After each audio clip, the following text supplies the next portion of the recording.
பக்தி info channel நேயர்களுக்கு உங்கள் அன்பு ஜோதிடர் பரத்ராஜ் அவர்களுடைய இனிமையான வணக்கங்கள். இப்போ நம்ம பார்த்திங்கன்னா 2025 ஆங்கில புத்தாண்டு இப்போ நம்ம பிறக்கிறதுக்கு இருக்குது. அதாவது 2025 பார்த்திங்கன்னா ஆங்கில புத்தாண்டு தனுர் மாதம் சொல்லக்கூடிய மார்கழி மாதத்துடைய 15 தேதிக்கு அப்பால் ஆரம்பிக்க உள்ளது.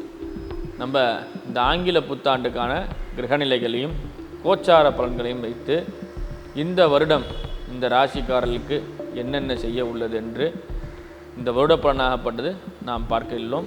முதலாவது ராசி மேஷராசி. மேஷராசிக்கு பார்த்திங்கன்னா குரு லக்னத்துக்கு 2வது இருக்கார். காலபுருஷன் தத்துவத்தின்படி காலபுருஷனுடைய செவ்வாய் வீடு ஆனப்பட்டது முதல் வீடு மேஷமண்டலம். இந்த மேஷமண்டலத்துக்கு 2ஆம் இடத்துல குரு பகவான் அமர்ந்துள்ளார். இந்த குரு பகவான் பார்த்திங்கன்னா தனவாக்கு ஸ்தானம்னு சொல்கிற இடத்துல அமர்ந்திருக்கிறார். தனவாக்குன்னா பார்த்திங்கன்னா பணவரவு, அதே மாதிரி பார்த்திங்கன்னா அதீதமான சுப நிகழ்ச்சிகள். இந்த குரு லக்னத்துக்கு 2ஆம் இடத்துல அமர்ந்து 5ஆம் பார்வையாக 6, 8 பார்ப்பார். உங்களுக்கு 6ஆம் இடமும் சிறப்பு, அதாவது வியாதிகள் எல்லாம் அந்த அளவுக்கு வராது. 8ஆம் இடம் கடனும் அந்த அளவுக்கு இந்த வருஷம் சேராது உங்களுக்கு. அதே போல் 10ஆம் இடம் தொழில் நல்லா அபிவிருத்தி ஆகும் உங்களுக்கு. இந்த வருஷம் குரு பகவான் பார்த்திங்கன்னா ராசிக்கு 2ல் அமர்ந்து 6, 8, 10 இதை பார்க்குறார். அப்போ என்னென்னு கேட்டிங்கன்னா நோய் எதிரி கடன் குறைவு, அதே போல் பார்த்திங்கன்னா உங்களுக்கு உடல்நிலை பாதிப்பும் கம்மி, தொழில் விருத்தி ஆகும். அதே போல் அடுத்த கிரகமான செவ்வாய் பகவான் 4ல் அமர்ந்திருக்கார். மாத்ரு சுகஸ்தானம்னு சொல்லக்கூடிய இடத்துல செவ்வாய் 4ல் அமர்ந்திருக்கார். இந்த 4ல் அமர்ந்த செவ்வாய் பார்த்திங்கன்னா உங்களுக்கு வண்டி வாகனங்கள், நிலம் சார்ந்த ஆவணங்கள், இந்த மாதிரி விஷயங்கள்லாம் உங்களுக்கு அதிகமாக தரக்கூடியவர் யார் பார்த்திங்கன்னா செவ்வாய் பகவான். இந்த செவ்வாய் பகவான் உங்களுக்கு புதிய வண்டி வாகனங்கள், உங்கள் ராசியாதிபதியாக செவ்வாய் உங்களுக்கு இதெல்லாம் செய்ய வல்லார். அதே போல் கேது 6ஆம் இடத்துல அமர்ந்திருக்கிறார். அசுபகிரகம் 3, 6, 8, 12 மறையிறது ரொம்ப சிறப்பு. ஏன்னு கேட்டிங்கன்னா இந்த 3, 6, 8, 12 தான் நமக்கு தேவையில்லாத பிரச்சனைகளை கொடுக்கக்கூடிய இடங்கள். அதில் போய் 6ல் கேது அமர்வது ரொம்ப ரொம்ப ரொம்ப சிறப்பு. ஏன்னா கெட்டவன் கெட்டிடும் ராஜயோகம். கெட்டவன் சொல்லப்படுற கேது பகவான் உங்களுக்கு 6ஆம் இடத்துல அமர்க்கிறதுனால நோய் சம்மந்தப்பட்ட விஷயங்கள்லாம் நீங்கள் இந்த டைமில் ட்ரீட்மெண்ட் எடுத்திங்கன்னா அந்த விஷயங்கள் உங்களுக்கு நல்லபடியாக முடியும். 2வது சனி 11ஆம் இடத்துல இருக்கார். இந்த 11ஆம் இடத்து சனி உங்களுக்கு லாபஸ்தானத்தில் நல்லபடியாக இருக்கிறதுனால நல்ல வரவு. அதே போல் உங்கள் தொழிலாளிகள்கிட்ட கொஞ்சம் கவனம் தேவை. தொழிலாளிகள்கிட்ட கவனம் தேவைன்னா லேபர் ப்ராப்ளம் அந்த மாதிரியான விஷயங்கள்லாம் உங்களுக்கு வரும். அதே போல் 12ல் ராகு இருக்கிறார். சில பொருள் விரயங்கள், பொருட்கள் சம்பந்தப்பட்டமான விஷயங்கள்லாம் உங்களுக்கு ஏற்படுது. 2வது விஷயம் இவங்களுக்கு பார்த்திங்கன்னா இந்த வருஷத்தில் ராகுவால் சில பொருள் இழப்புகள் இருந்தாலும் மீதிப்படியான விஷயங்கள்லாம் உங்களுக்கு சிறப்பாகவே இருக்குது. எனவே மேஷராசியை பொறுத்த வரைக்கும் இந்த வருஷம் சிறப்பு. இப்போ நம்ம பார்க்கக்கூடிய ராசி காலபுருஷனுக்கு 2ஆம் இடம்னு சொல்லப்படுகின்ற 2வது ஸ்தானத்தில் அமர்ந்துள்ள ரிஷபராசி. இந்த ராசியிலேயே குரு இருக்கிறார்.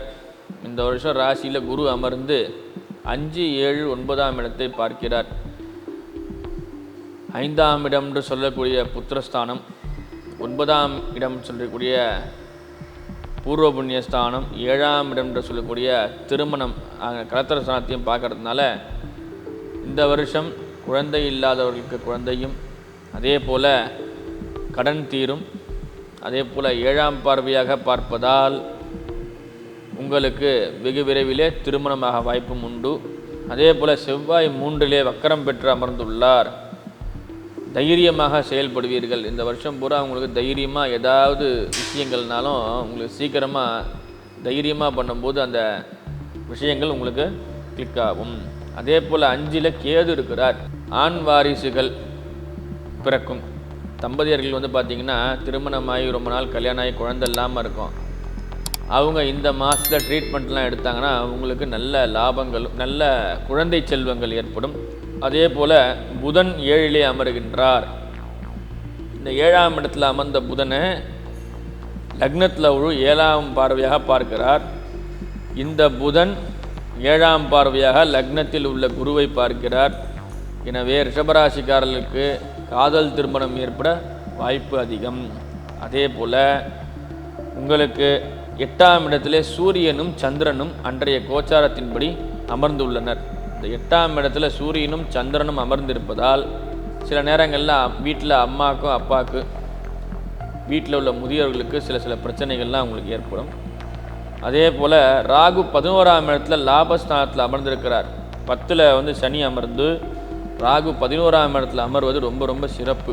அதாவது ராகு 11 எல்லா விஷயத்துலையும் அதிகமாக்குவார். சனி தொழிலில் அனுபவஸ்தர், தொழில் கடவுள்னு சொல்லக்கூடிய சனி 10ஆம் இடத்துல அமர்கிறதுனால அனுபவங்கள் ஒரு நாளும் உங்களுக்கு ஒரு அனுபவத்தை கொடுக்கும். அதே போல் சில பிரச்சனைகள் இருந்தாலும் உங்களுக்கு ஒரு நாள் என்பது ஒரு அனுபவமாக நீங்கள் கருதி கடந்து போகும்போது உங்களுக்கு நல்ல லாபத்தை கொடுவார்.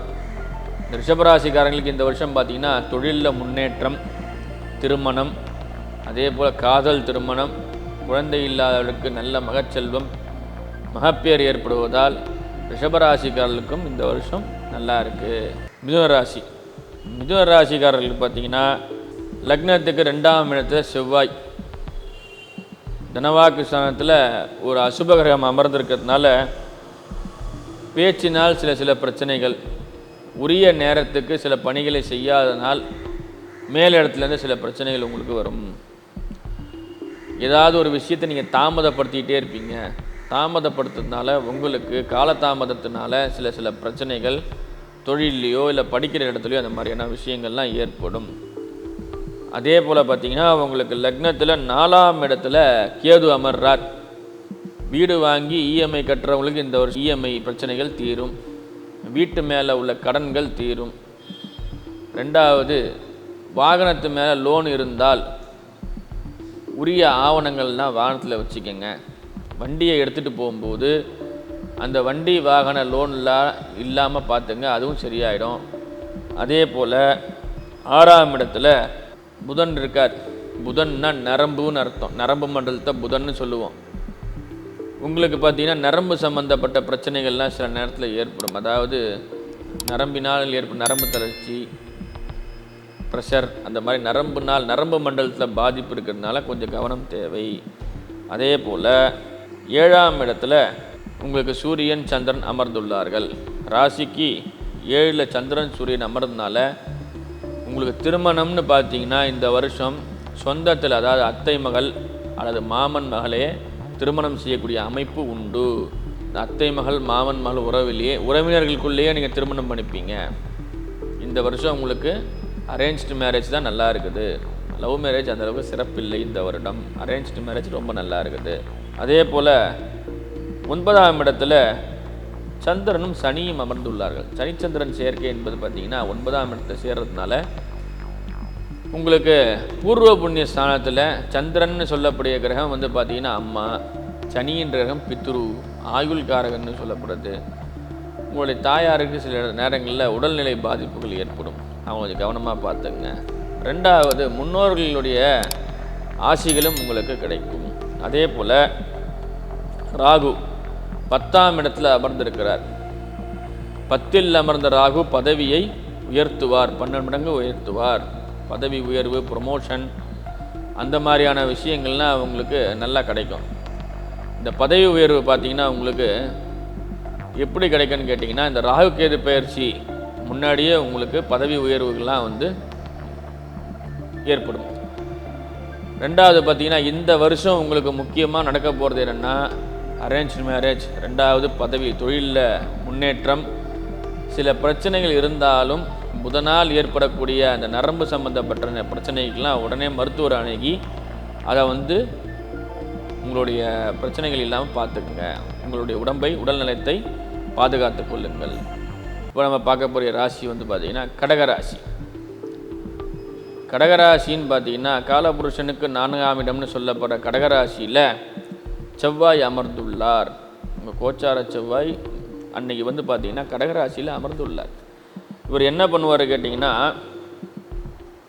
முன்கோபம், செவ்வாய்னா மூர்கன்னு பேர். இந்த முன்கோபத்தை அதிகரிப்பார். யாருன்னா எதனா ஒரு அட்வைஸ் பண்ணால் உடனே கோபம் வந்துடும்.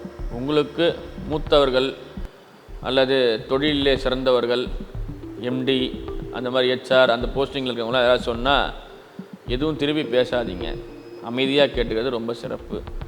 ரெண்டாவது பார்த்திங்கன்னா 3ல் வந்து கேது அமர்றார், தைரிய வீரியம் குறையும். கேதுவால் கொஞ்சம் பயங்கள் ஏற்படும். இரவு நேரங்களில் தூக்கம் குறையும். ஏதாவது ஒரு தேவையில்லாத விஷயத்தை போட்டு நீங்கள் குழப்பிக்கிட்டு இருப்பீங்க. அதே போல் 5ஆம் இடத்திலே புதன் அமர்கிறார். 5இல் புதன் அமர எல்லோருக்கும் ஆசை அதிகரிக்கும். உயர்நிலை படிப்பு இந்த வருஷம் உங்களுக்கு நல்லா இருக்குது. அரசு சார்ந்த படிப்புகள், டிஎன்பிசி, ஐபிஎஸ், ஐஏஎஸ், அரசாங்கத்தினால் நேரடியாக தேர்வு வைக்கக்கூடிய பதவிகளுக்கு நீங்கள் இந்த வருஷம் படிக்கலாம். அதே போல் 6ஆம் இடத்திலே சூரியனும் சந்திரனும் அமர்வதால் கடன், அதாவது பார்த்திங்கன்னா தவிர்க்க முடியாமல் கடன் வாங்குகிற இதை குறைச்சிக்கங்க.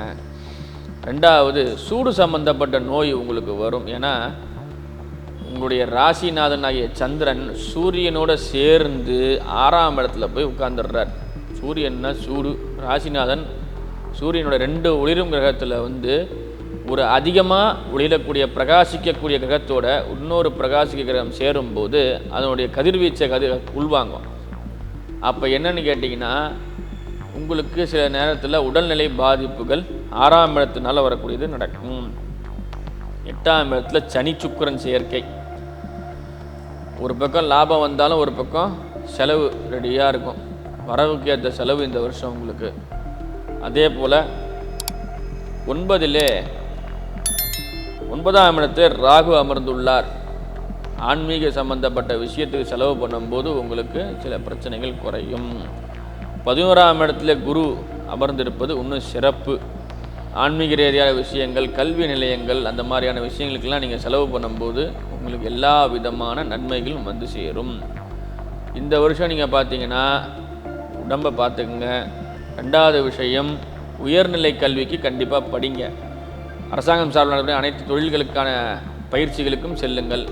உயர்நிலை படியுங்க. அரசாங்கத்தால் தேர்வு நடத்தக்கூடிய எல்லா தேர்வுகளுக்கும் உங்களுக்கு இந்த வருஷம் நல்ல ஒரு வாய்ப்பு இருக்குது. அந்த வாய்ப்பை பயன்படுத்தி கொள்ளுங்கள். சிம்மராசி நேயர்கள், இப்போ சிம்மராசி நேயர்களுக்கு பார்த்திங்கன்னா நம்ம பார்க்கக்கூடியது விஷயம் பார்த்திங்கன்னா 2ல் கேது.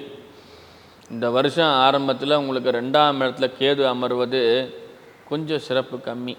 2ஆம் இடத்துல கேது அமர்ந்தான்னா தனவாக்கு, பொருளாதாரம், சிறு சேமிப்பு அந்த மாதிரி விஷயங்கள்லாம் கொஞ்சம் தாமதமாகவே உங்களுக்கு கிடைக்கும்.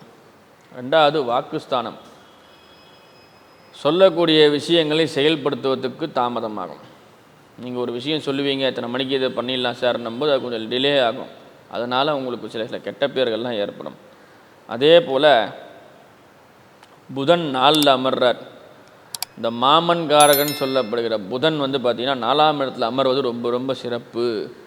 ஏன்னு கேட்டிங்கன்னா 4ஆம் இடம் அம்மாவுக்குரிய இடம், மாத்ரு சுகஸ்தானம்னு சொல்லுவாங்க.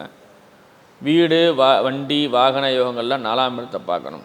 இந்த புதன் போய் உட்காரதுனால அம்மா வழியில் உள்ள பூர்வீக சொத்துக்கள் உங்களுக்கு கிடைக்கிறதுக்கு இந்த வருஷம் வாய்ப்பு உண்டு. அதாவது மாத்ரு சொத்துன்றது, அதாவது அம்மா வழியினுடைய சொத்துக்கள், நிலங்கள், அந்த மாதிரியான விஷயங்கள் இந்த வருஷம் உங்களுக்கு கிடைக்கிறதுக்கு வாய்ப்பு உண்டு.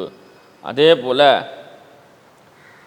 சூரியனும் சந்திரனும் 5ஆம் இடமான பூர்வ புண்ணிய ஸ்தானத்திலே அமர்கிறார்கள். இது இன்னொரு சிறப்பு. 5ல் அப்பா அம்மா பூர்வ புண்ணியத்தில் போய் உட்கார்றது ரொம்ப சிறப்பு. சூரியன்னா தந்தை, சந்திரன்னா தாய்.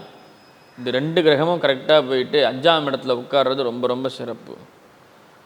அதே போல் 8ல் வந்து உங்களுக்கு 7ஆம் இடத்துல சனி இருக்கார். சனியும் சுக்கிரனும் 7ல் அமைகிறார். மனைவியால் இல்லை கணவனாலோ இந்த ராசிக்காரர்களுக்கு செலவு ஏற்படும். பொருள் விரயம், தேவையற்ற பொருட்களை வாங்கி வீட்டில் குவிப்பாங்க. அதனால் சண்டைகள் பிரச்சனைகள்லாம் வரும். தேவையற்ற பொருளை வாங்கி கொள்வது குறைத்தாலே இவங்களுக்கு மன நிம்மதியும் ஒற்றுமையும் ஏற்படும். அதே போல் ராகு இவங்களுக்கு ராசிக்கு 8ல் உட்கார்றார். ராகுவால் இந்த 8ஆம் இடம்ன்றது கண்டம் அந்த மாதிரிலாம் சொல்லுவாங்க. இந்த 8ஆம் இடம்ன்றது சத்ருசானம் அப்படின்னு சொல்கிறது. மறைமுக எதிரிகளை கொண்டு உள்ளவர்கள் இவர்கள். இந்த வருஷம் உங்களுக்கு எதிரி யாருன்னு கண்டுபிடிக்கவே முடியாது. மறைமுக எதிரிகள் இருப்பாங்க உங்களுக்கு. அதே போல் 10ல் குரு இருக்கார். பதவி உயர்வு கிடைக்கும். சில நேரத்தில் கம்பெனி மாறுற மாதிரியான விஷயங்கள் நடக்கும். 10ல் குரு இருந்தால் பதவி பறி போகும் சொல்லுவாங்க. ஒன்று உங்களுக்கு குரு நல்லபடியாக இருந்தார்னா உயர் பதவி கிடைக்கும். இப்போ நீங்கள் என்ன வேலை செய்கிறீங்களோ அந்த வேலையிலிருந்து வேறு ஒரு வேலைக்கு மாற்றம் அடைவீர்கள்.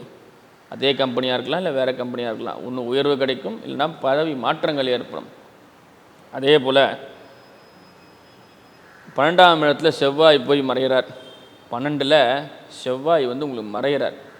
இது என்ன ஆகும்னு கேட்டிங்கன்னா, சில நேரங்களில் வீட்டினால் சில பிரச்சனைகள், வீடு ரிப்பேர் பண்ணுறது, தேவையில்லாமல் வீட்டில் வந்து செலவு செய்தல், ஒரு ரூமை இடிச்சிட்டு திருப்பி கட்டுறது, லோன் போடுறது, இந்த மாதிரியான விஷயங்கள்லாம் அவங்களுக்கு ஏற்படுது. எனவே இந்த வருஷம் பார்த்திங்கன்னா ஒரு லாபம் இருந்தாலும் ஒரு நஷ்டம் உங்களுக்கு உண்டு. அம்மாவுடைய சொத்து கிடைச்சாலும் நீங்கள் இருக்கிற வீட்டில் சில பாதிப்பு இருப்பதுனால இந்த வருஷம் உங்களுக்கு ப்ளஸ் மைனஸ் ரெண்டுமே உண்டு. அதே போல் இந்த வருடத்துக்கு உங்களுக்கு ரொம்ப சிறப்பு என்னன்னு கேட்டிங்கன்னா, 5ஆம் இடத்துல சூரியனும் சந்திரனும் அமர்வதே. ஆகையால் இந்த வருடத்தை நீங்கள் வந்து நல்லா பயன்படுத்தி கொள்ளுங்கள். கன்னிராசினியர்களை பொறுத்த வரைக்கும் பார்த்தீங்கன்னா, லக்னத்திலே கேது அமர்கிறார். நேர் எதிரில் ராகு. இந்த ராகுவும் கேதுவும் நேர் எதிரில் அமர்வது ஒரு பக்கம் சிறப்பாக இருந்தாலும், லக்னத்தில் கேது போய் உட்காரார். ஞானகாரகன்னு சொல்லப்படுகின்ற லக்னத்தில் கேது. இந்த கேது என்ன பண்ணுவார் கேட்டிங்கன்னா, செல்ஃப் ரெஸ்பெக்டை குறைச்சிடுவார். உங்களுக்கு சுயமான விஷயங்கள் சிந்திப்பது, மறதி, இந்த மாதிரியான விஷயங்கள் எல்லாம் கொடுப்பார். ஏன்னா லக்னன்னா உயிர் ஸ்தானம் இல்லையா, அதாவது உங்களுக்கு நிறைய மறதியெல்லாம் கொடுக்கக்கூடியவர் கேது. அதே போல் 2ஆம் இடத்துல புதன் இருக்கார். 3ஆம் இடத்துல புதன் இருக்கிறதுனால சில நேரங்களில் சொல்கிற விஷயங்களை மாற்றி சொல்லுவாங்க. ஒரு விஷயத்தை செய்ய முடியாமல் அந்த விஷயத்தை மாற்றி சொல்லக்கூடிய விஷயங்கள்லாம் செய்வாங்க. இன்னொன்று, சந்திரனும் சூரியனும் 4ஆம் இடத்துல அமர்கிறார்கள். தீராத வழக்குகள் தீரும். ஏதாவது இழுவையில் வழக்குகள் இருந்தால், உறவினர்களால் பிரச்சனை இருந்தால் அந்த விஷயங்கள்லாம் தீர்ந்து இந்த வருஷம் உங்களுக்கு நல்லா இருக்குது. அதே போல் சனியும் சந்திரனும் 6ல் இருக்காங்க. உங்களுக்கு இந்த வருஷம் பார்த்திங்கன்னா அடிக்கடி ட்ரை காஃப் சொல்லுவாங்க பார்த்தீங்களா, இரும்பல் சளின்றது அடிக்கடி உங்களுக்கு வரும். அதனால் அதுக்கு தகுந்த மாதிரி உங்கள் உடம்பை தயார் பண்ணிக்கோங்க. ராகு 7ல் அமர்கின்றார். ராகு 7ல் அமர்றது தோஷமாக இருந்தாலும் சில நேரங்களில் அது யோகமாக மாறும். 2வது விஷயம் பார்த்திங்கன்னா, உங்களுக்கு 9ஆம் இடத்துல குரு இருக்கிறார். அகப்பட்டவனுக்கு அஷ்டமத்தில் சனி, ஓடிட்டவனுக்கு 9ல் குரு. உங்கள் லக்னத்தை இந்த 9ஆம் இடத்துல குரு 5ஆம் பார்வையாக பார்க்கும்போது லக்னம் சுபத்தன்மை அடைகிறது. ஒரு பாவியான கேது அமர்ந்தாலும் அவர் குருவால் பார்க்கப்படுவதால் அந்த லக்னமாகப்பட்டது சுபத்தன்மை அடைவது ரொம்ப ரொம்ப சிறப்பு. 2வது விஷயம் என்னென்னு பார்த்தீங்கன்னா, இந்த சுபத்தன்மையால் இந்த செவ்வாயாகப்பட்டவர் 11ஆம் இடத்துல இருக்கிறார். செவ்வாய் வந்து 11ஆம் இடத்துல இருக்கிறது ரொம்ப சிறப்பு. ஏன்னு கேட்டிங்கன்னா, அரசாங்கத்தினுடைய ராஜான்னு சொல்லப்படுகின்ற சூரியன், செவ்வாய் வந்து அரசாங்கத்துக்கு மந்திரின்னு சொல்லுவாங்க. இந்த செவ்வாயுடைய வீரியம் என்னன்னு பார்த்தீங்கன்னா, உங்களுக்கு நல்ல அரசாங்கத்துறையில் இந்த வருஷம் வேலை யாராவது இல்லாமல் இருந்தால் அவங்க அரசாங்கம் சம்மந்தப்பட்ட வேலைக்கு அப்ளை பண்ணும்போது அவங்களுக்கு இந்த செவ்வாயினுடைய அனுகிரகத்தினால் நல்ல பலன்கள் கிடைக்கும். இந்த வருஷத்தில் என்னை பொறுத்த வரைக்கும் நீங்கள் முயற்சி எடுத்தால் போதும், முயற்சி உடையார் இகழ்ச்சி அடையார். துளாராசி நேயர்களுக்கு இப்போ துளாராசி பார்த்திங்கன்னா, உங்களுக்கு துளாராசியினுடைய அதிபதியான சுக்கிரன் வந்து பார்த்திங்கன்னா உங்களுக்கு 5லே அமர்கின்றார். ராசியாதிபதி 5ல் அமர்வது ரொம்ப சிறப்பு. லக்னத்துக்கு 2ஆம் இடம்னு சொல்லப்படுற இடத்துல புதன், தனவாக்கு ஸ்தானத்தில் புதன் இருக்கார். புதனை பொறுத்த வரைக்கும் அறிவு செல்வத்தை அள்ளி கொடுப்பார். சுக்கிரன் தான் செல்வத்துக்கு அதிபதினா, புதன் கல்வி செல்வத்துக்கு அதிபதி. நல்ல படிப்பு, உயர்கல்வி, வெளிநாட்டுக்கு போய் படிக்கிறது, மருத்துவத்துறையில் படிப்பது, ரசாயன சம்பந்தப்பட்ட விஷயங்கள் படிக்கிறதுலாம் புதன்னாலே கல்விகாரகன்னு பேர். புத்திகாரகன் புதன். இந்த புதன் உங்களுக்கு இந்த வருஷம் சூப்பராக இருக்கார். அதே போல் சூரியன் சந்திரன் மூன்றாம் இடத்திலே அமர்கிறார்கள். தனவாக்கு ஸ்தானத்தில் சூரியனும் சந்திரனும் மூன்றாம் இடத்தில் பெறுவதனால் தாயார் தந்தையாரின் சொல் கேட்டு நடப்பதால் உங்களுக்கு நிறைய மாற்றங்களும் நிறைய புதிய புதிய விஷயங்களுக்கான அனுகூலங்களும் உங்களுக்கு ஏற்படுகிறது. அதே போல் பார்த்திங்கன்னா 5ல் சுக்கிரன் சனி, 5ல் பார்த்திங்கன்னா 5ஆம் இடம் பூர்வ புண்ணிய ஸ்தானம்னு சொல்கிற இடத்துல சுக்கிரனும் சனியும் ஒரு பாவகிரகமாக இருந்தாலும் அவர் சுக்கிரனோடு சேர்ந்துள்ளார். இந்த சுக்கிரனோடு சேரும்போது என்னென்னு கேட்டிங்கன்னா மனைவியால் தொல்லை இல்லை காதலியால் தொல்லை, காதலிக்கிற பின்னால் சில அவமானங்கள் ஏற்படுகிறது. ரெண்டாவது பார்த்திங்கன்னா அஷ்டமத்த குரு 8ல் அமர்ந்தார்னா உங்களுக்கு உடலில் தோல் சம்பந்தப்பட்ட பிரச்சனைகள், ரோகம்னு சொல்லுவாங்க, தோலில் ஸ்கின் ட்ரை ஆகிறது, ஸ்கின் அலர்ஜி, இந்த மாதிரியான விஷயங்கள்லாம் உங்களுக்கு இந்த வருஷம் ஏற்பட உள்ளது. அதை பார்த்துங்க. 10ஆம் இடத்துல செவ்வாய், புதிய தொழில் தொடங்குவது நல்லது. அதாவது சுய தொழில், சொந்தமாக தொழில் எடுக்கிறது ரொம்ப சிறப்பாக இருக்கும் உங்களுக்கு. அதாவது கால்நடைகள், ட்ராவல்ஸ், வண்டி வாகனங்கள் வாங்கி விற்கிறது, ட்ராவல்ஸு துறை, இந்த மாதிரியான விஷயங்கள்லாம் இந்த வருஷம் இந்த ராசிக்காரர்களுக்கு ரொம்ப சிறப்பாக இருக்கும். அதே போல் 12ல் கேது மறைகிறார், இரவு தூக்கத்தை கெடுத்து விடுவார் கேது. உங்களுக்கு இரவு நேரங்களில் தூக்கம் கொஞ்சம் குறைவாகவே இருக்கும், நிறைய சிந்தனைகள், ஒரு பொருள் வாங்கி அந்த பொருள் ரிப்பேர் ஆச்சுன்ற ஒரு ஆதங்கம், அந்த மாதிரியான விஷயங்கள்லாம் உங்களுக்கு ஏற்பட உள்ளது. இரவு நேரங்களில் நல்லா தூங்குங்க. இரவு தூக்கங்கள் உங்களுக்கு இந்த வருஷம் கொஞ்சம் குறைவாகவே வரும். வேலை அதிகமாக இருக்கும். கண்டிப்பாக வேலைக்கு சென்று உழைத்து கொள்ளுங்கள். தூக்கத்தை குறைத்தாலும் அது உங்களுக்கு பேர் இன்பமாகவே இருக்கும். எனவே இந்த வாட்டி பார்த்திங்கன்னா அந்த துளாராசிக்காரர்களுக்கு லாபம் இருந்தாலும் தூக்கம்தான் அவங்களுக்கு பாதிப்பு, வேறு எதுவும் இல்லை, பெரிய லெவலில் பாதிப்பு எதுவுமே கிடையாது. எனவே இந்த வருடத்தை பயன்படுத்தி மென்மேலும் முன்னேறுவதற்கான பாதையை வகுத்து கொள்ளுங்கள். விருச்சிகராசி, லக்னத்தில் புதன் அமர்றார். புதன் பார்த்திங்கன்னா காதலுக்கான கடவுள், படிப்புக்கான கடவுள்லாம் லக்னத்திலே அமர்றார். உங்களுக்கு ஆடை ஆபரணங்கள் வாங்கிறதுக்கான மோகங்கள் அதிகரிக்கும். ஏதாவது ஒரு புது டிசைன், புது விஷயங்கள், புது மாடல்கள் எதனா ஒன்று பார்த்தீங்கன்னா அதை வாங்கிறதுக்கான மோகத்தை அதிகரிக்கும். உயர்கல்வியை படிக்கிறவங்களுக்கு கொஞ்சம் தாமதம் ஏற்படும். கல்வியில் கொஞ்சம் நாட்டம் குறைவான லக்னத்திலே உட்காராரு பார்த்திங்களா, இந்த நாட்டம் குறையும். ரெண்டாவது பார்த்திங்கன்னா சூரியனும் சந்திரனும் தனவாக்கு ஸ்தானத்தில் இருக்கார். 2ஆம் இடத்துல போய் சூரியனும் சந்திரனும் அமர்ந்தனால அம்மா அப்பாவுக்கான இடையே சில கருத்து வேறுபாட்டினால் உங்களுக்கு சில பாதிப்புகள் ஏற்படுது. ரெண்டாவது விஷயம் பார்த்திங்கன்னா 4ஆம் இடத்துல சனியும் சந்திரனும் சேர்ந்து அமர்ந்து உள்ளார்கள். 4ஆம் இடம் பூர்வ புண்ணிய ஸ்தானம்னு பக்கத்தில் உள்ள ஸ்தானத்தில் மாத்ரு சுகஸ்தானம். இது அம்மாவுக்கு உடல்நிலை பாதிப்பும் அதனால் பொருள் இழப்புகளும் ஏற்படுது. இந்த அம்மாவுக்கு பொருள் இழப்புகளும் அதே போல் இந்த சில பிரச்சனைகளும் இருப்பதால் நோய்க்கான அறிகுறிகள் இதெல்லாம் ஏற்படுறது உங்களுக்கு இதுவாக இருக்குது. 5லே ராகு அமரவல்லார். புத்திரஸ்தானத்தில் போய் ராகு அமர்ந்தால உங்களுக்கு விடாமுயற்சிகளும் சில நேரங்களில் ராகுவால் சவுண்டு வருதோ, சில நேரங்களில் ராகுவால் உங்களுக்கு சில பிரச்சனைகளும், அதே போல் ராகுவினால் என்ன பிரச்சனைகள் பார்த்திங்கன்னா அதீத ஆசைகள், ஏதாவது ஒரு பொருள் மேலே அதிக நாட்டங்கள், அதிக ஆசைகள் இதெல்லாம் ஏற்படுறதுனால உங்களுக்கு ராகுவால் இந்த பாதிப்புகள்லாம் ஏற்படுது. 7ல் குரு, 7ஆம் இடம்ன்றது பார்த்தீங்கன்னா திருமணம். இந்த வருஷம் உங்களுக்கு கொஞ்சம் லேட் மேரேஜ். ஏன் கேட்டிங்கன்னா குரு அமர்ந்த இடம் சிறப்பு கிடையாது.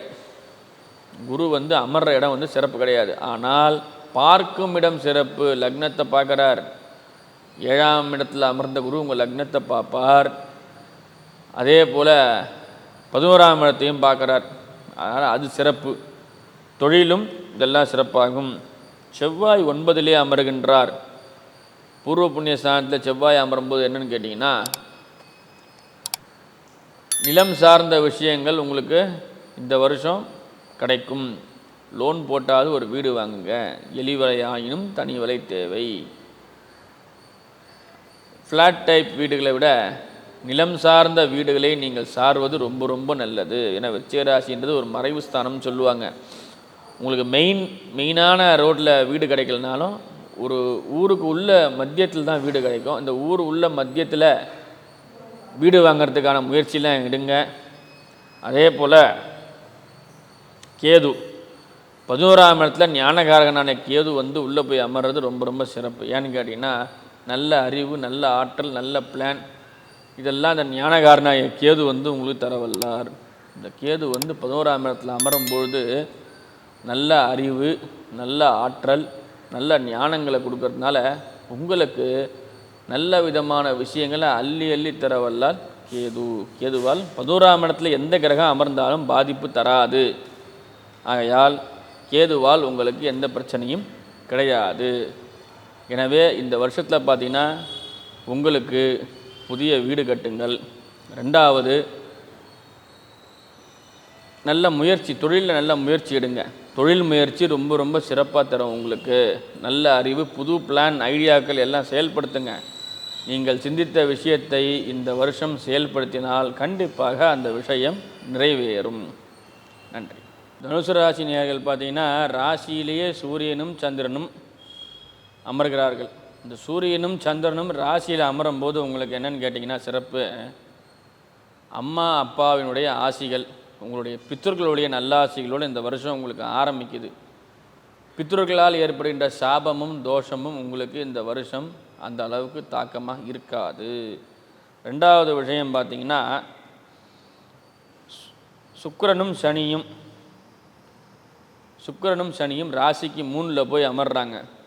தைரியமாக ஒரு விஷயம் செய்வீங்க, அதனால் சில நேரத்தில் பண இழப்புகள் ஏற்படும். அதனால் கொஞ்சம் சிந்தித்து செயல்படுவது உங்களுக்கு ரொம்ப சிறப்பாக இருக்கும். அதே போல் 7ஆம் இடத்துல ராகு, அதீதமான விஷயங்கள். இந்த ராகு 4ஆம் இடத்துல அமர்றதுனால பணவரவு, தனவரவுலாம் நல்லா இருக்குது. உங்களுக்கு வீடு வாகன யோகங்களும் உண்டு. அதே போல் ஒரு விதமான தொகை உங்களுக்கு கிடைக்கிறதுக்கு வாய்ப்பு உண்டு. தொகைக்கான ஆவணங்களுக்கும் உங்களுக்கு நல்லாவே இருக்குது. எந்த ஒரு பொருளை இந்த வருஷம் வாங்கினாலும் அதுக்கான ஆவணங்களோடு வாங்குங்க. ஏன்னா ராகு உங்களுக்கு 4ஆம் இடத்துல இருக்கிறதுனால ஆவணத்துடன் வாங்குவது ரொம்ப ரொம்ப சிறப்பு. 6லே குரு, ரோககுருன்னு சொல்லுவாங்க. ரோகன்னா வியாதி. இந்த வருஷம் பார்த்திங்கன்னா உங்களுக்கு வயிறு சம்பந்தப்பட்ட பிரச்சனைகளும் முதுகு வலிகளும் இதுதான் உங்களுக்கு நோயாக இருக்கும். மற்றபடி பெரிய லெவலில் எந்த ஒரு பாதிப்பும் கிடையாது. அதே போல் 8ஆம் இடத்திலே செவ்வாய் அமர்கிறார். உடலில் பார்த்திங்கன்னா உஷ்ணத்தினால் பிரச்சனை, உஷ்ண சம்பந்தப்பட்ட பிரச்சனைகளும் உஷ்ணத்தினால் பிரச்சனைகளும் உங்களுக்கு ஏற்படுகிறது. அஷ்டம செவ்வாயாக இருப்பது என்னென்னு கேட்டிங்கன்னா குறிப்பிட்ட சில காலகட்டத்தில் உங்களுக்கு வந்து டயர்டு, சீக்கிரமாக உடல் சோர்வு, வேலை செய்கிற இடத்துல சீக்கிரமாக சோர்ந்து போயிடுவீங்க, சுறுசுறுப்பு கம்மியாகும். அதே போல் 10ல் ஒரு பாவியாவது இருப்பது சிறப்பு. அதாவது கண்டிப்பாக இந்த வருஷம் திருமணமாகி குழந்தை இல்லாதவர்களுக்கு குழந்தை பாக்கியம் கேது தரவல்லார். 10ல் ஒரு பாவியாவது இருப்பது சிறப்புன்னுவாங்க. இந்த பாவகிரகமாகிய கிரகம் வந்து உங்களுக்கு 10ஆம் இடத்துல அமரும்போது திருமணமாகி குழந்தை இல்லாதவர்களுக்கு கட்டாயம் இந்த வருஷம் ஒரு வாரிசு உண்டு. அதே போல் நீங்கள் எண்ணிய காரியங்கள்லாம் இந்த வருஷம் நிறைவேறும். தனுசு ராசியை பொறுத்த வரைக்கும் பார்த்திங்கன்னா இந்த வருஷத்துக்கு புத்திரபாக்கியமும் அதே போல் தொழிலிலே சில முன்னேற்றங்களும் மாற்றங்களும் ஏற்படுவதால் அவர்கள் இந்த வருடத்தை பயன்படுத்தி கொள்ளும்படி கேட்டுக்கிறேன்.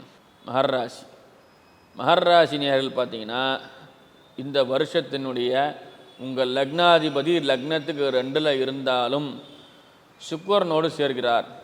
உங்கள் லக்னாதிபதி சனி கும்பத்தில் இருந்தாலும் சுக்கிரனோடு அமர்றதுனால சில தேவையில்லாத விஷயங்களுக்காக செலவு செய்தல், தேவையற்ற விஷயங்களுக்கு செலவு செய்தல், அதே போல் தேவைப்படுகின்ற நேரத்திலே உங்களுக்கு பண தட்டுப்பாடும் பணக்குறைவும் ஏற்படுகிறது.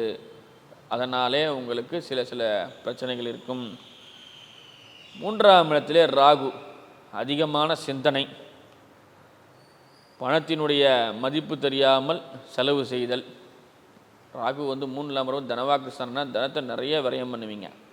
அதே போல் 5லே குரு அமர்கின்றார். புத்திரஸ்தானத்தில் குரு அமர்வது நல்ல விஷயம்.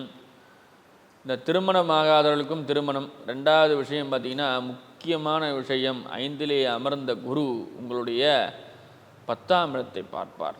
11ஆம் இடத்தையும் சுபிட்சமாகும். ரொம்ப ரொம்ப சிறப்பாக இருக்குது இந்த வருஷம். 11ஆம் இடம் 10ஆம் இடம் சுபிட்சம் அடைகிறது. அதே போல் 9லே கேது அமர்ந்துள்ளார். பூர்வ புண்ணிய ஸ்தானத்தில் மோட்சத்தை கொடுக்கக்கூடிய கிரகம், அதாவது பூர்வ புண்ணிய ஸ்தானத்தில் மோட்சத்தை கொடுக்கக்கூடிய கிரகமான கேது அமர்வது ஒரு சிறப்பான விஷயம் இருந்தாலும் சில நேரங்களில் உங்களுக்கு காலதாமதத்தை அவர் செய்ய விடுவார். அதே போல் 11ஆம் இடத்துல புதன் 11ல் இருக்கும்போது என்ன பார்த்தீங்கன்னா கல்வி சம்பந்தப்பட்ட விஷயங்களுக்கான துறைகளிலே நல்ல நாட்டங்களை கொடுக்கக்கூடியவர். அதே போல் 12லே சூரியனும் சந்திரனும் மறைகிறார்கள். 12ஆம் இடத்துல போய் சூரியனும் சந்திரனும் மறைகிறதுனால அம்மா அப்பாவினால் எதிர்பார்த்த விஷயங்கள் இந்த வருஷம் உங்களுக்கு தாமதமாக தான் கிடைக்கும். அம்மாவினுடைய சொத்துக்களோ இல்லை அப்பா சம்மந்தப்பட்ட வேலைகளோ அப்பாவால் கிடைக்கக்கூடிய விஷயங்கள் எல்லாமே இந்த வருஷம் உங்களுக்கு கொஞ்சம் காலதாமதமாகவே கிடைக்கும். ஏன்னா 12ல் போய் சூரியனும் சந்திரனும் மறைகிறாங்க. அது அந்தளவுக்கு சிறப்பாக இருக்காது. எனவே மகர ராசிக்காரர்கள் இந்த வருஷம் பார்த்திங்கன்னா சுயமாக சிந்தித்து வேலை செய்ய வேண்டும். நீங்கள் உங்களுடைய தன்னம்பிக்கையுடன் செயல்பட்டால் இந்த வருஷம் உங்களுக்கு சிறப்பாக இருக்கும். கும்பராசி நேயர்கள் பார்த்திங்கன்னா ராசியிலே சனி பகவான், உங்கள் லக்னாதிபதியான சனி பகவான், ராசியாதிபதியான சனி பகவான் ராசியிலே அமர்ந்துள்ளார் சுக்கரனோட. அப்போ இது ராசியில் அமரும்போது பார்த்திங்கன்னா சுக்கரனால் இவங்களுக்கு சோர்வடைதல், ஒரு வேலையை சொன்னால் அதை உடனே செய்ய முடியாமல் காலதாமதம் படுத்தி செய்வதனால் பிரச்சனை, உரிய நேரத்திலே சம்பளங்கள் அந்த மாதிரியான விஷயங்கள் கிடைக்கிறதுக்கான ஊதியம் கிடைக்காமல் வேலை செய்வதற்கால் பிரச்சனை, இதெல்லாம் ஏற்படுது. ராகு 2லே அமர்கின்றார். தைரிய வீரிய ஸ்தானத்திலே ராகு அமர்வதால் எந்த விஷயத்தையும் துணிஞ்சு செய்வாங்க இவங்க. இந்த வருஷம் துணிந்தவனுக்கு தூக்கு மேடை பஞ்சுமெத்தைன்ற மாதிரி இறங்கி எந்த வேலையாக இருந்தாலும் சொன்னால் உடனே செய்யக்கூடிய ஆட்கள் இந்த வருஷம். இந்த கும்பராசிக்காரர்கள் வந்து பார்த்திங்கன்னா இந்த வருஷம் எல்லாம் வேக வேகமாக செய்யக்கூடிய ஆட்கள். குரு 6ல் அமர்றார். குரு வந்து 4ஆம் இடத்துல அமரும்போது என்ன விஷயம்னு பார்த்தீங்கன்னா ஆன்மீக ரீதியான விஷயங்களுக்கு செயல்பாடு சிந்தனைகள்லாம் ட்ரஸ்ட் அந்த மாதிரியான விஷயங்களுக்கெல்லாம் அவங்களுக்கு நல்ல முன்னேற்றங்கள் ஏற்படும். 6லே செவ்வாய், ஏதாவது ஒரு காரியங்கள் தொடங்க போனால் அது காலதாமதமாக வருது. கொஞ்சம் ஃபாஸ்ட் மூமெண்ட் இல்லாமல் இந்த வருஷம் உங்களுக்கு போனாலும், ஆனால் 7.5 சனியும் நடக்குது, செவ்வாய் வேறு 6ல் இருக்கார், மூமெண்ட்டு கொஞ்சம் வந்து ஃபாஸ்ட்டாக நடக்காது. தொழில் சார்ந்த இடங்களிலே வேகமாக நடக்க முடியாத நிர்பந்தம். அதே போல் 8ல் கேது, 6ல் ஒரு பாபகிரகம், 8ல் ஒரு பாபகிரகம். இந்த செயல்பாடுகளே வந்து பார்த்திங்கன்னா கொஞ்சம் தாமதமாகவே நடக்கிறதுனால உங்களுக்கு மன விரக்தி, நான் இந்த வருஷம் நல்லாவே இல்லையேன்ற மாதிரி ஒரு விரக்தியே இருக்கும். ஆனால் அது உங்களுக்கு அந்த மாதிரி கிடையாது. இந்த வருஷத்தில் தாமதமாக இருந்தாலும் வருஷம் முடிவில் நல்ல லாபத்தை கொடுப்பார். சனி மாறினவுடனே உங்களுக்கு நல்ல ஒரு லாபம் இருக்குது. 10லே புதன், உத்தியோகத்தில் ஃபைல், அந்த முக்கிய ஆவணங்கள், வழக்கறிஞர்கள்லாம் பார்த்திங்கன்னா கொஞ்சம் முக்கியமான விஷயங்களை பாதுகாக்க வேண்டும். உங்களுக்கு மறதி ஏற்பட இருப்பதால் அந்த விஷயங்களை எங்காவது மறந்து வச்சுட்டு அதுக்கான பிரச்சனைகள் ஏற்படுகிறது. அதே போல் 11ஆம் இடத்துல சூரியன் சந்திரன். இந்த வருஷம் அம்மா அப்பா தான் உங்களுக்கு கை கொடுத்து தூக்க போகிறாங்க. அம்மா அப்பாவுடைய ஆதரவு தயவு தேவை. பசங்களுக்கு தந்தையார் செய்கின்ற தொழிலே பாகமும் அல்லது அவர் செய்கிற தொழிலே அந்த மாதிரியான விஷயங்கள்லாம் மாறும். ஒரு தகப்பனார் ஒரு கம்பெனி வச்சுருக்காருன்னா அந்த கம்பெனி பையனுக்கு வரும். எனவே இந்த வருஷம் முடிவு தான் உங்களுக்கு. கடைசி 6 மாதன்றது ரொம்ப சிறப்பாக இருக்கும். முதல்ல 6 மாதம் கொஞ்சம் சிறப்பு கம்மியாக தான் இருக்கும். இந்த வருஷம் நீங்கள் வந்து ரயிலில் பயணம் பண்ணுற மாதிரி தான், மெதுவாக போயிட்டே இருந்து வேகமாக போகும். எனவே இந்த வருஷம் உங்களுக்கு நல்லா தான் இருக்குது. மன விரக்தி இல்லாமல் இருங்கள். நன்றி. மீனராசி நேயர்கள் பார்த்தீங்கன்னா இந்த மீனராசி நேயர்களுக்கு ராசியிலே ராகு, அதிக ஆசை, பொருள் பணம் எல்லாத்து மேலே அதிகமாக ஆசை இருக்கும். இந்த மீனராசினர்களுக்கு ராசி மேலே ரொம்ப அதிகமான ஆசை. அதே போல் ராசிக்கு 3ஆம் இடத்துல குரு இருக்கிறார். குருவாகப்பட்டவரும் இவருக்கு ஒத்துழைப்பார். அதே போல் 5ஆம் இடத்துல செவ்வாய், 5ஆம் இடத்துல செவ்வாய் இருக்கும்போது பூர்வ புண்ணிய ஸ்தானத்தில் செவ்வாய் சகோதரக்காரகன்னு சொல்லப்படுகின்ற செவ்வாய் பகவான் 5லே போய் அமர்வதால் உங்கள் சகோதரர்களிடம் கொஞ்சம் கவனம் தேவை. அவர்களால் சில பிரச்சனைகள் ஏற்படலாம். கொஞ்சம் கவனமாக இருங்க. சகோதரர்கிட்ட எந்த ஒரு விஷயமும் இந்த வருஷம் பகிர வேண்டாம். இந்த விஷயம் இருக்குது, இந்த மாதிரியான பிரச்சனைகள் இருக்குன்னு எதையும் சொல்லாதீங்க. 7லே கேது, ஞானகாரனான கேது 7லே அமர்வதால் கணவன் மனைவியிடையே கருத்து வேறுபாடுகள் ஏற்படுகிறது. மீனராசிக்காரர்கள் கொஞ்சம் மனைவியிடம் அனுசரித்து போங்க. மனைவியிடம் தோற்றவன் வாழ்க்கையில் முன்னேறுவான். அந்த மாதிரியான விஷயங்களுக்காக கொஞ்சம் அட்ஜஸ்ட் பண்ணி போங்க. அதே போல் 9ஆம் இடத்துல புதன், தந்தைன்னு சொல்லப்படுகின்ற 9ஆம் இடத்துல புத பகவான் அமர்வதால் உங்களுக்கு அனுபவமே சிறந்த ஆசான். 10ஆம் இடத்துல சூரியன் சந்திரன், 10ல் சூரியன் சந்திரன் இருக்கிறதுனால பதவியிலே சில முன்னேற்றம் இருந்தாலும் சந்திரனால் சில நாள்களில் அந்த முக்கியமான மீட்டிங் இல்லை முக்கியமான உங்களுக்கான செயல்பாடு வர்ற அன்னைக்கெல்லாம் கொஞ்சம் சில தாமதமோ இல்லை பிரச்சனைகளோ ஏற்படும். அதனால் கொஞ்சம் கவனம் தேவை. சனி பகவான் 12ல் போய் மறைஞ்சாலும் 7.5 சனி ஆரம்பம். சுக்கிரன் வேற கூடவே இருக்கார். கால்வலிகள், உடல்நிலை குறைபாடுகள், உடல்நிலை மாற்றங்கள், வீட்டில் நம்மளுடைய அடையாளத்தையே மாற்றக்கூடிய நிர்பந்தங்கள், ஏதாவது ஒரு பிரச்சனையினால் ஒரு அடையாளங்களில் கொஞ்சம் உங்களுக்கு மாறும். எனவே 7.5 சனியாக இருந்தாலும் உங்களுக்கு இந்த வருஷம் 3 கிரகங்கள் நல்லதே செய்ய இருக்கிறதுனால நீங்கள் இந்த வருஷம் கொஞ்சம் நல்லா இருக்கு உங்களுக்கு. அதை பயன்படுத்திக்கிட்டு தொழிலிலும் உங்களுடைய வேலையிலும் மனைவியிடம் கொஞ்சம் பிரச்சனை இல்லாமல் பார்த்துங்க. உங்களுடைய மனைவிகளுக்கு தான் ப்ராப்ளம் இந்த வருஷம். மனைவி இல்லை கணவன், அவங்களுக்கு தான் பிரச்சனையே. அதனால் ஏன்னா 7ல் போய் கேது உட்கார்ந்துருக்கார். 7ஆம் இடம் கலத்திரஸ்தானம். இந்த கேதுவால் தான் அந்த பிரச்சனையே. கூட 7.5 சனி வேறு நடக்குது. ஆகையால் கொஞ்சம் கவனமாகவே இருங்க. ஆனால் லாபம் இருந்தாலும் ஓரளவுக்கு தான் பிரச்சனைகள். அதனால் நீங்கள் இந்த வருஷம் நல்ல வருஷமே உங்களை அமையும்படி இறைவனை பிரார்த்திக்கின்றேன். நன்றி, வணக்கம்.